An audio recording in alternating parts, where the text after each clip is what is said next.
Breaking news, John. Donald Trump is suing us.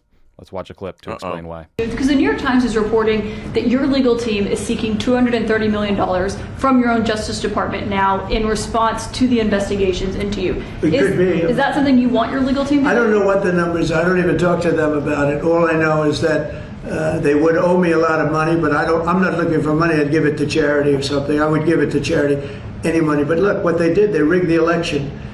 And as you know, we had, in one case, 60 Minutes had to pay us a lot of money. George Slobodanopoulos had to pay us a lot of money, and they already paid. They paid me a lot of money because what they did was wrong. And when somebody does what's wrong, now with the country, it's interesting because I'm the one that makes the decision, right? And that decision would have to go across my desk, and it's awfully strange to make a decision where I'm paying myself. Yeah. You're not paying yourself, first of all. You were suing every American taxpayer for $230 million, John. Maybe I say this too much, but is this the most politically insane thing he has ever done? You know what? This story, I saw the headline yesterday, and it was doing too much, so I didn't really dig into it. And I was like, that seems shady. Whatever. And then I read the New York Times story, and I got so fucking angry. This is crazy. I mean, this is just taxpayer dollars. Yep. And you can charity for nothing, right? First of all, also for nothing because they just tried to hold him accountable for breaking the law, and now not even a court gets to decide this. He decides this. Yeah. So the first claim is seeking damages for the FBI and the special counsel investigation into Russian election tampering, which did happen, by the way, and then possible connections to the 2016 campaign, which again, I realize the Mueller report didn't prove it definitively, but Paul Manafort went to jail. Don Jr. had a meeting with a Russian lawyer where they were offered dirt on Hillary Clinton. Everyone's memory holing the reality of this thing. And the second complaint is from 2024. It accuses the FBI of violating Trump's privacy by searching Mar-a-Lago and his residence in Florida for the classified documents. But again, that he stole, that were there. And it accuses the Justice Department of malicious prosecution in charging him for this. And again, according to the DOJ manual, settlements of claims against the department for more than $4 million must be approved by the Deputy Attorney General or an Associate Attorney General. The current Deputy Attorney General was Trump's criminal defense attorney on these cases, but he's not recusing, obviously. Again, just so people understand how crazy this is, if this was a U.S. citizen that was suing the federal government because of a wrongful prosecution, then either the federal government would say, you're wrong and we're going to court, or, okay, we'll settle for something. This is the president who is now suing his own Justice Department, the people, and will not go to court because he will just settle with himself and his former defense lawyer turned Deputy Attorney General, and $230 million, if that ends up being the number, will come out of the Treasury and go into Donald Trump's pocket, and then he can do with it what he pleases. He says charity, sure. And of course his word is bond. Yeah, right. Very believable. So yeah, that's what we're dealing with. R.I.P. Doge. Yeah, I mean the corruption is so brazen in Trump 2.0 that it's all just getting lost. The Financial Times reported the other day that Trump has made $1 billion in realized gains in cryptocurrency this year alone. We have no idea really who's buying the Melania coin or the Trump coin, but we know that an investment company linked to the UAE bought $2 billion worth of a stable coin from Trump's company. And then shortly after, they got access to top-of-the-line NVIDIA AI chips. What a coincidence. Don Jr. and Eric, they're going around the world. They're making real estate deals. They're building golf courses with countries that want to curry favor with Trump. The official line is there's a firewall between Donald Trump and his sons and his businesses. But just the other day, Trump's on stage in Sharm el-Sheikh at the quote-unquote peace summit. And we hear Prabowo Subianto, the president of Indonesia, being like, should I call Don? Should I call Eric? And he's like, call Eric. He's a good boy. He's a good boy. But even still, directly extorting the United States government for $230 million. It's hard to wrap your head around it. There are thousands of federal workers right now who are not receiving a paycheck because Donald Trump and Republicans refuse to open the government because it would involve lowering people's premiums, preventing people's premiums from doubling, tripling, or quadrupling. Mm-hmm. So there's people all around the country, millions of people are about to pay thousands of dollars more in premiums, in their healthcare premiums. There's a bunch of people out of work in the federal government, and Donald Trump is going to dip his hand into the treasury for $230 million as all of that corruption is happening all over the world and making him and his family even richer. As he demolishes parts of the East Wing to build himself a ballroom. And then have you seen the Arc to Trump thing? There's building like a shrine to himself. It's too much. Very fashy. Okay, so that's fun. In other news, John, Graham Platner has a new tattoo. For those who have not followed the story, so earlier this week, I interviewed Maine Senate candidate Graham Platner on Pod Save America. We focused the bulk of the conversation on controversial and/or offensive things he had written on Reddit several years ago, and then we played a video that revealed for the first time a tattoo on Platner's chest that his political opponents say has a Nazi affiliation. Today, we learned that Platner has gotten that tattoo covered up. So here's a photo. Oh no, it's an Antifa symbol. So there he is. He popped the top for a Maine local news outlet. It would be nice if these folks who tweeted it credited the Maine news outlet, but I don't know which one it was. There's the new tattoo. Here's the video we played on Tuesday's Pod Save America episode that just sort of gives you a sense of what the original looked like. Unfortunately, we have to mute the audio here because we don't want it to get taken down because of copywritten music, but he is rocking out to Wrecking Ball by Miley Cyrus. Can we sing a few bars or no? Came in like a wrecking ball. This is at his brother's wedding.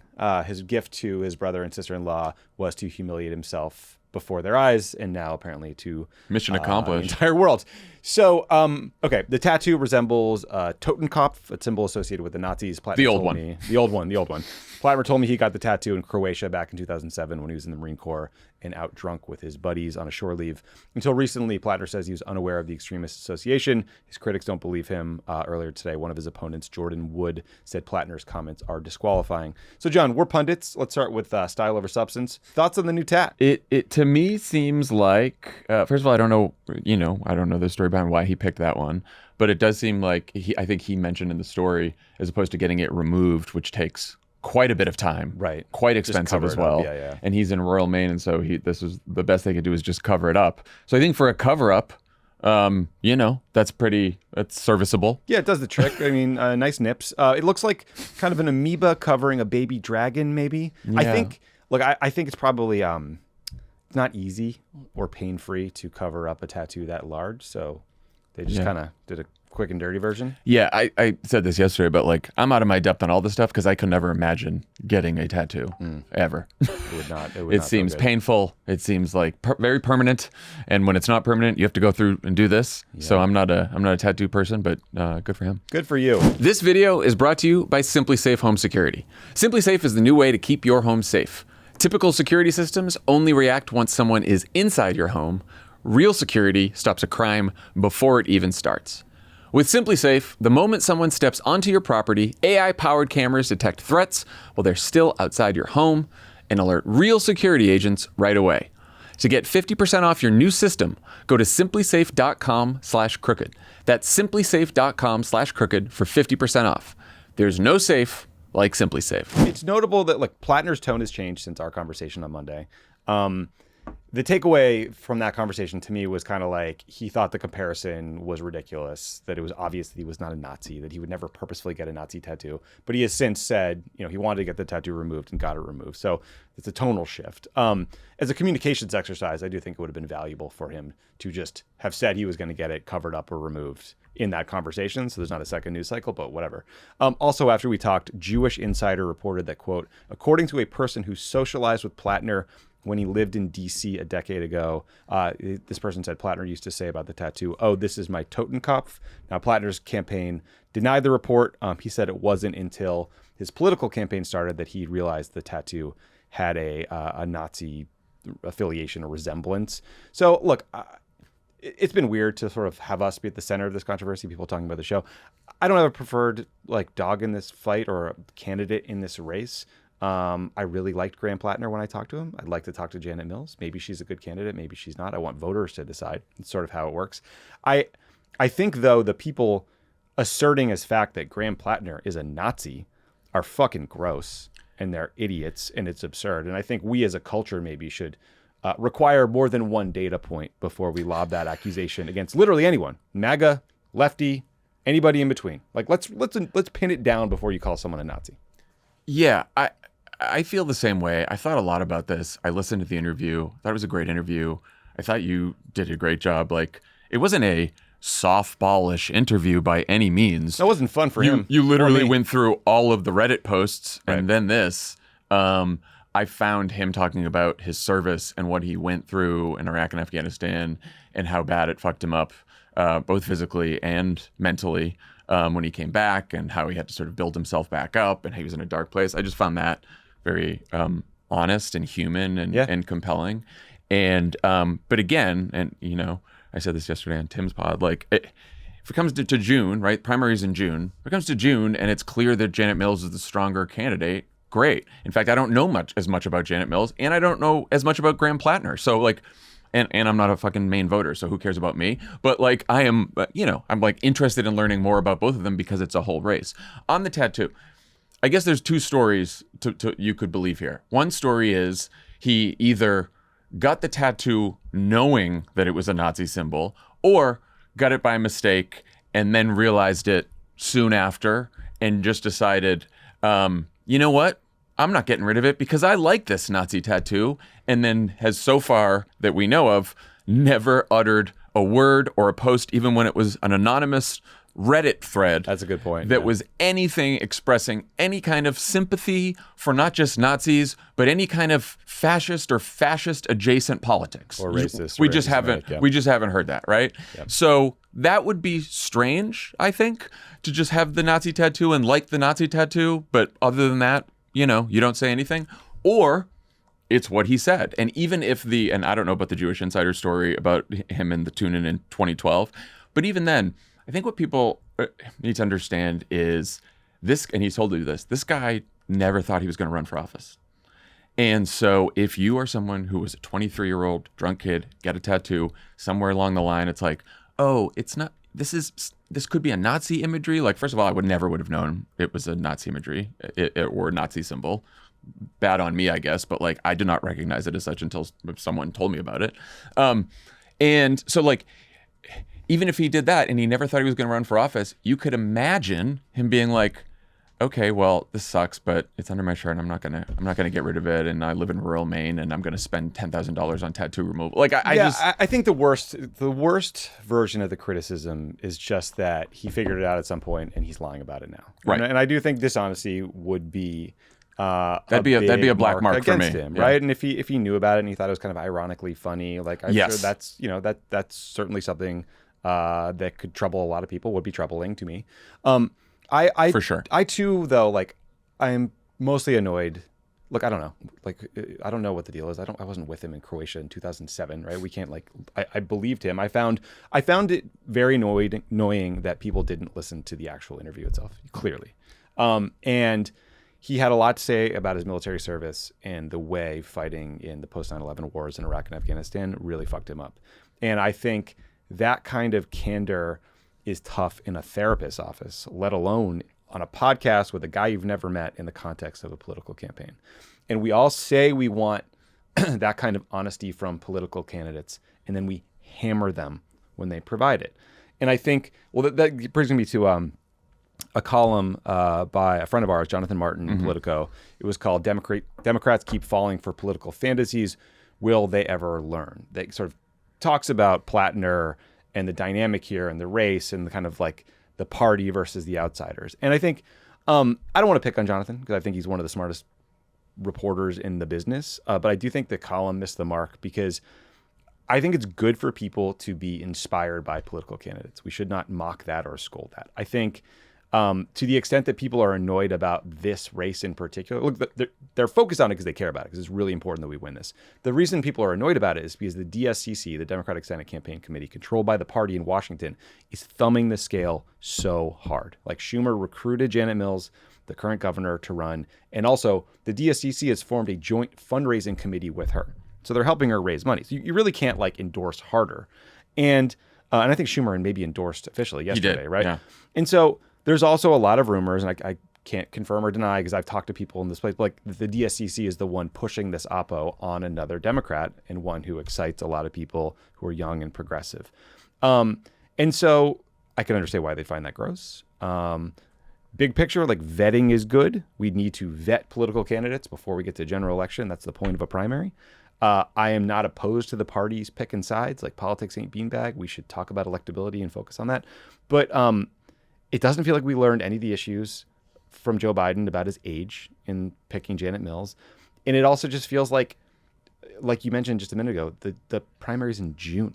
Like, let people vote. Let's not declare it's over today because of a Reddit post and a tattoo. No one knows.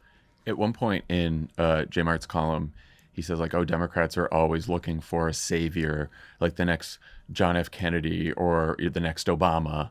But in reality, don't be fanboys, be like discerning shoppers about your candidates. All of that could have been said and was said about Barack Obama in 2007. Oh, absolutely, yeah. Like, we were there.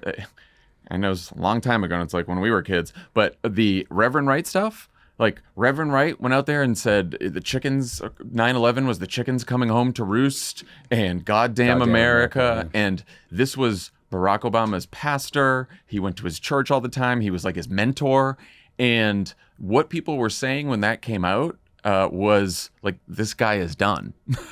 And like, maybe Hillary Clinton's going to win the primary and this is bad. And why are we going to risk this? We've had George Bush for 2 terms, and don't we need someone safe? And so that is very much, and I'm not like comparing the exact scandals at all, but I'm saying that kind of sort of outrage over an association or something in someone's past has very much been like it's happened before in Democratic politics and Republican politics for like quite a long time now. And I think that the real question is like how you respond to those moments in a campaign ends up being more important than the moment themselves. Absolutely. And I don't think we're done with Graham Platner responding to this just yet. He's got an event tonight. I think he's powering through it. Yeah, I think like going right to a tattoo parlor and having it covered up right away is a strong start. Yeah. But I'm sure he's going to get questions at town hall, like tonight's town hall, from reporters. There's going to be other stuff. So it's like how he handles it is a big question. Yeah, put some skin in the game, as they say, in this tattoo parlor. Yeah, look, the other part of this is just the history in Maine. Like, Susan Collins is kind of like a moderate presenting Republican who votes with everything Trump wants, right? Like, so that's why she drives us insane. We've tried running a moderate presenting Democrat against her named Sarah Gideon. She got trounced. And I think a lot of people are worried that Janet Mills feels familiar. Now, I don't know if that's the case. I'm just sort of articulating the argument. But I don't think it's like a fantasy or delusional to try a candidate that is more inspiring and populist in the style of a Bernie Sanders. Bernie Sanders lit something on fire in the political world in 2016 that has not been extinguished. And if that's where the base wants to go in a primary, I think we need to be mindful of not shutting down that process or scolding them or inserting the party's preferred candidate, because that's what people rightly think happened with Joe Biden this past cycle. And like, Maine Senate race aside, hearing Platner talk to you about some of the oppo that's being pushed on him, especially some of the stuff about his disability benefits and PTSD and all that. Yeah, basically people were saying because he swung a kettlebell in a video that he should not be getting disability benefits for injuries that he got on his back and his knee, I believe.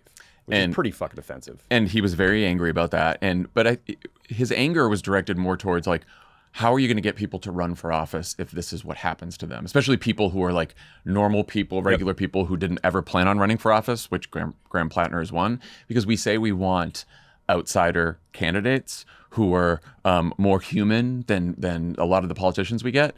Well, you're not going to get an outsider candidate with a perfect resume and who's never done anything wrong, particularly as we all get older and you start getting people who are candidates who've lived their entire lives online. The internet. And I can hear some people being like, well, just don't have a Nazi tattoo. I'm not saying that all of the situations are going to be like that, but if it's not a Nazi tattoo, if it's not a Reddit post, it's something else. It's some video you have. It's something that you said online. It's like all of it's out there for all these people. And if we're going to get real outsider candidates, they're going to be not completely polished and perfect in their ideology, in their positions, in the things they've said. And maybe that's really, really bad in career ending for them, or maybe they're Donald Trump, who is elected president of the United States 3 times. Just kidding, just only 2. And I don't want like a Biden really didn't steal that one. Right. And I don't want a Trump for our side. Like I want someone who's like we don't have good a in demagogue, good in their soul and honest. I want a winner. But like nothing about what Platner's done so far makes me, definitively believe that he's not a good person, or not, or at the very least, not a person who has had growth throughout his life. And again, like, I could end up supporting Mills on this, even in the primary. But I'm just saying, like, it bugs me on a level that's not Graham Platner related. Yeah, I just find it, there's a very annoying kind of archetype of a DC insider person who tweets about politics from their couch in Washington. It's like, I don't know what Maine voters want. I don't think they do either. We'll find out in June. Yeah, I'm not certain about this. Let them vote. Yeah, but a lot of other people seem very certain. So certain. It's just like, guys, we're crazy. Haven't we learned the lesson here? Remember when we all said Donald Trump could never win that Republican primary and they could never win a general election? It's like, and that Joe Biden was the obvious candidate we should run. Who's going to challenge him? And he has this winning record. And look at the midterms. Yeah. So anyway, Jonathan Martin, great reporter. I think you whiffed on this one. Poor James Tallarico catching strays in that piece too. And Beto, of course, poor Beto always. I mean, it's also Beto, wonderful man, by the way, who's been like working on like doing grassroots organizing ever since 2018. I also think it kind of, again, with a guy like Beto, kind of misses the obvious point, which is running in Texas is really hard, and he ran hard and he did not succeed. Period. Like Amy McGrath, similar thing. Like trying to defeat Mitch McConnell in Kentucky is really hard. Now, are there legitimate criticisms of candidates like that kind of sucking up grassroots money that could have been better used elsewhere? Absolutely. And we've made them. And we've made them, which is why we had a Senate fund at the time that was trying to steer money away from Amy McGrath into states where we were more likely to win those Senate races. But anyway, I don't know that this story's over. I do not think Graham Platner's dropping out. I think he's going to fight his way to June, and we'll see if we're still talking about this then. I kind of think they'll be on to new things, new oppo. Possibly. We'll find out. Possibly, since it's, every news cycles last about an hour or two now. 8 seconds, and Donald Trump is suing all of us for $230 million. Okay, thank you for watching this episode of Pod Save America here on YouTube. Please subscribe to our YouTube channel. We're trying to build a progressive media empire and beat back the right-wing forces of Ben Shapiro's, the Johnson's Benny, all those goobers. And when you subscribe, it really helps, and it helps us get good information about politics into the algorithm so people find it. So subscribe. It's free.